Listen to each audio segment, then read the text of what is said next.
la dette que l'État du Sénégal doit aux écoles et instituts privés, le ministre de l'Enseignement supérieur, de la Recherche et de l'Innovation a annoncé qu'il est en cours d'être payé. Le ministère de l'Économie et des Finances, à travers la loi de finances rectificative, a mis à notre disposition 3 milliards. Ces 3 milliards, comme nous l'avions dit, nous avons réuni les 3 organisations de ces écoles, à savoir le collectif des établissements privés d'enseignement supérieur, la FEPES, la Fédération des établissements privés d'enseignement supérieur, et ensuite la conférence des grandes écoles, pour s'accorder sur la répartition de ces 3 milliards.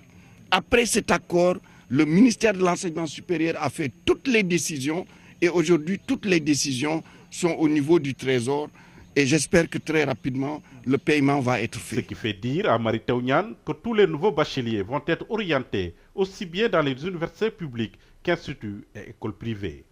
Et il faut résoudre les problèmes dans la discussion, dans le dialogue et dans des esprits ouverts.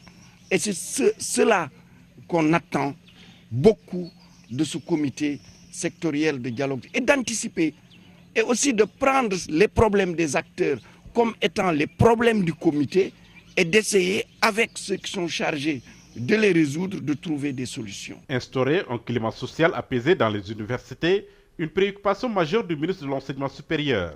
Mary Teuw Niane appelle alors les uns et les autres à travailler d'arrache-pied pour arriver à avoir un espace universitaire apaisé. Sur les 55 000 bacheliers, 53 000 se sont effectivement inscrits sur Campus N. Les listes vont être envoyées au niveau des universités qui vont faire les classements, les renvoyer à la Direction générale de l'enseignement supérieur et ensuite les orientations vont commencer.